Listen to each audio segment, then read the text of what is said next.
Hi, I'm Bill Clem, prof at Texas A&M University, and I've been asked to do this short video on inquiry learning. They asked me to do this, I guess, because I've been doing scientific research for over 50 years, and supposedly I know something about it. I've done research at 3 universities, University of Notre Dame, Iowa State University, and here at Texas A&M, where I spent most of my time. I've also done research in a government lab for the U.S. Air Force. And I spent a little time doing research for a drug company, A.H. Robbins. So I want to talk to you a little bit about what science is all about as it's done in the real world. Say a little bit about what scientists are really like as opposed to what they appear to be like on television. And a little bit about how they go about doing their work. Now you might ask, why does your teacher want you to learn about inquiry learning? And by the way, I'm assuming that most of the people who watch this video are science teachers and their students. Since there are more students than teachers, I'm going to talk to you students in particular. Now one reason they want you to learn about inquiry learning in science is that science is a career option. And it's something that you want to think about along with other things. And at your age, people are asking you, what do you want to be when you grow up? Well, science is one of the things you ought to think about. But whatever choice you make, I'll tell you what I told my own children in deciding what kind of career to pursue when you grow up. First thing is, it ought to be honorable. It ought to be something that you can be proud of and that you know you're doing good things to help people. The second thing is it ought to be something you're good at or can get good at with a little more education and training. And you believe you can get good at it. And thirdly, it ought to be something you have some passion for. You really love it.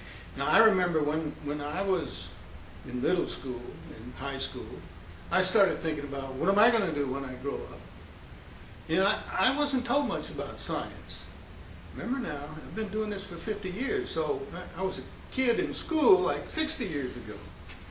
And science wasn't very important back then, like it is now. We live in a high-tech age where science is really important. So anyway, I didn't get much advice or encouragement to go into science when I was in high school.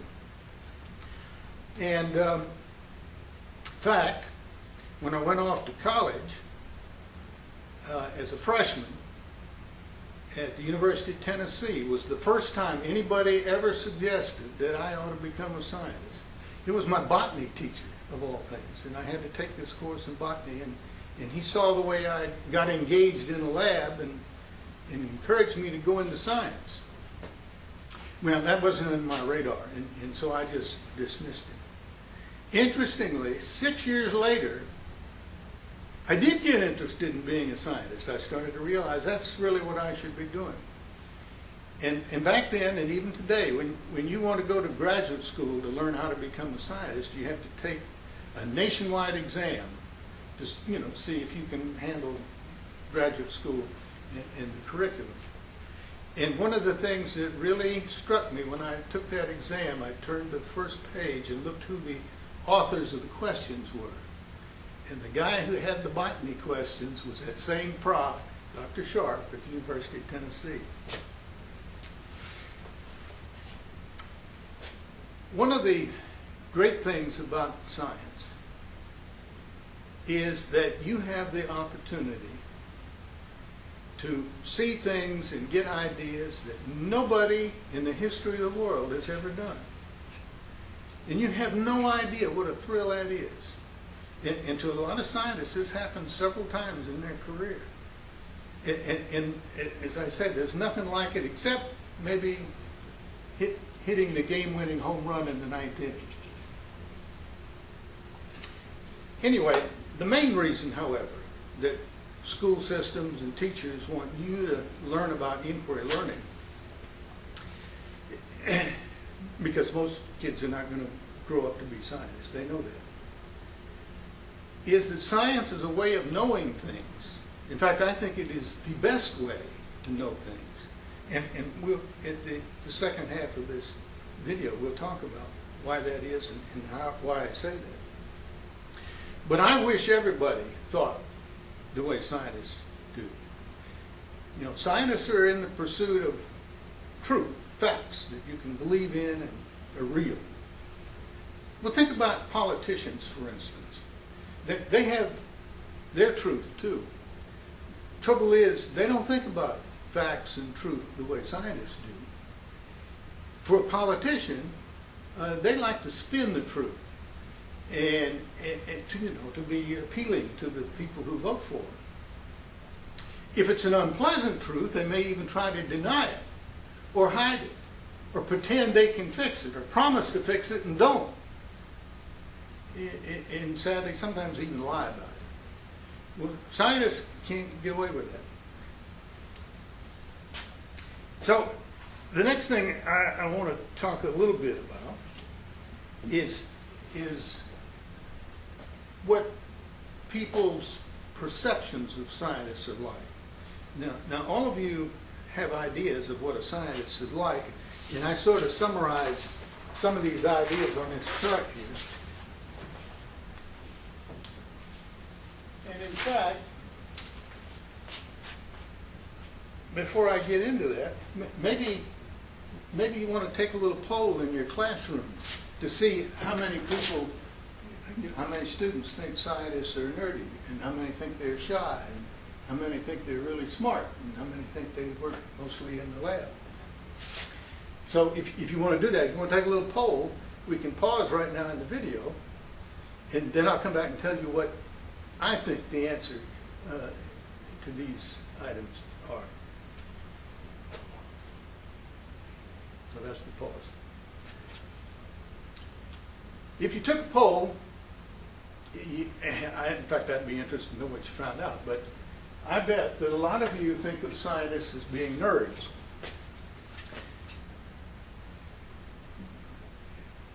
Think of the pictures you all have seen of Einstein. You know, big, bushy, messed up hair, sweatshirt, jeans, tennis shoes. A lot of scientists look like that. A lot of scientists look like me. And some scientists are all dressed up all the time. You know, let me tell you about an example I had at a brain research conference at a ski resort. And by the way, scientists know how to have fun too. So we have our meetings sometimes at ski resorts and so on. Anyway, at this resort, most of us were sitting around in our ski clothes. And in walks this well-known scientist, Hernandez Peyon, from Mexico. And he was dressed in a very expensive suit, hair all pompadoured and done up, gold everywhere, gold chain, gold cufflinks, great big gaudy gold watch, and he had 3 or 4 junior scientists walking dutifully behind him as he walked into the room. Grand entrance. So that's a far cry from pictures like you see of Einstein. So scientists, what I'm saying is scientists come in all varieties, all races, sexes, styles, and personalities. Well, let's talk a little bit about personality.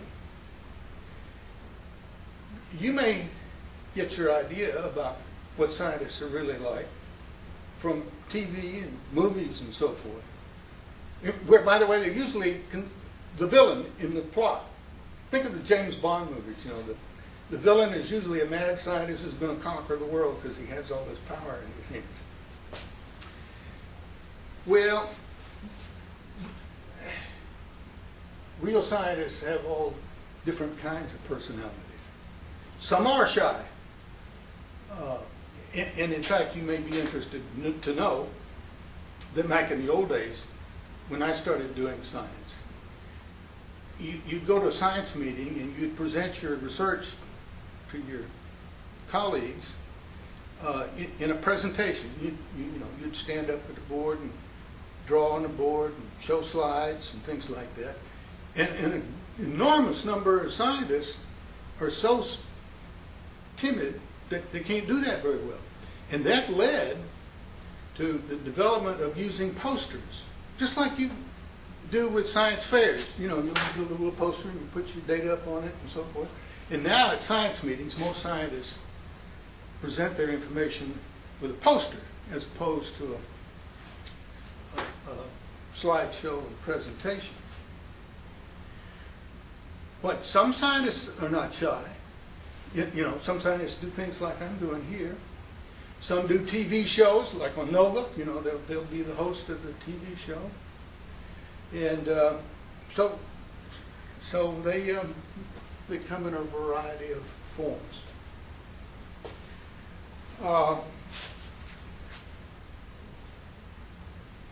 Another thing about the shyness business, even the scientists who are shy are usually pretty assertive when it comes to their science. Sometimes even aggressive. In fact, you have to be. You know, Mother Nature doesn't give up her secrets easily. Sometimes you've got to grab her by the throat and shake the truth out of her. And another thing about scientists, even shy ones, is that they are not intimidated by authority.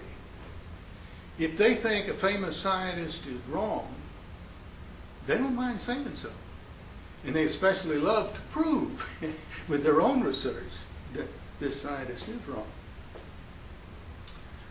So let's take this third item here. A lot of people believe that scientists are really smart. Now it's true, you have to have some smarts to be a scientist. But you don't have to be really smart. And let me give you a couple of examples. One of my best graduate students had just flunked out of an engineering program here at Texas A&M, as a matter of fact, and was sacking groceries at Kroger's. And I took him on as a graduate student because he didn't flunk out because he was not smart. He flunked out because he didn't have a good math background. And it turned out he was one of my better students. Just the opposite of that is illustrated by another graduate student when I was at Iowa State. And I was a young professor then, and they had this applicant to the department who had had 6 years of college work, all A's. All A's. And all the profs, you know, lusted after getting this guy. Hey, we got a live one here. I want him to be my graduate student. But because I was a new prof, the department head assigned this guy to me, you know, to help me get my own program underway and help me off to a good start. Now, this particular fellow didn't know exactly what kind of research he wanted to do. He just knew he wanted to get a PhD and become a scientist. So what I did with him is I found out a little bit about his general interests, and I'd go find a research paper, a research report in this area of interest, and give it to him and say, now go read this, and come back tomorrow and tell me what ideas you get. You know, what does that give you some ideas about what you might do? So we did that. He came back the next day. I asked him, well, what's your ideas? He didn't have any. The only thing he thought of was what the author said in the paper. Well, I figured, well, maybe I just didn't give him the right paper. So I'd get another paper and give it to him. Come back tomorrow and let's talk about it and see what ideas you got. He did. Still no ideas. Well, I did that about 4 times and gave up. I went back to the department head and said, you take this guy back because I can't work with him. He will never be a scientist. And in fact, he never was. He got his PhD and so forth, but he didn't become a practicing scientist. Smart? Yeah. Really smart? Yeah, all A's, you know, for 6 years. But he could not function as a scientist. And the problem was, of course, he couldn't come up with ideas. So there's a huge creativity requirement to be an effective scientist. And he just didn't have it. Well, this last item about working mostly in the lab. Most people, I think, and I bet in your poll, you thought that scientists spend most of their time in the lab doing experiments. They've actually done surveys asking scientists, how much time do you spend doing this and that and so forth? What do you think they spend most of their time on? Reading. Usually somewhere around 40% of their time, 40% is spent reading. What do they read? Well, they don't read comic books. They read research reports from other scientists. Now, why do they do that? Well, that's how they learn what's going on, in their field of specialty. That's how they get ideas.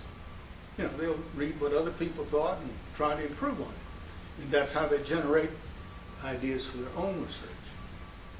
And they spend a lot of time writing, too. Writing what? Well, writing up the results of their own research so other scientists can read what they wrote. And they have to write grant proposals and things of that sort. So that's what scientists really do and what they really like.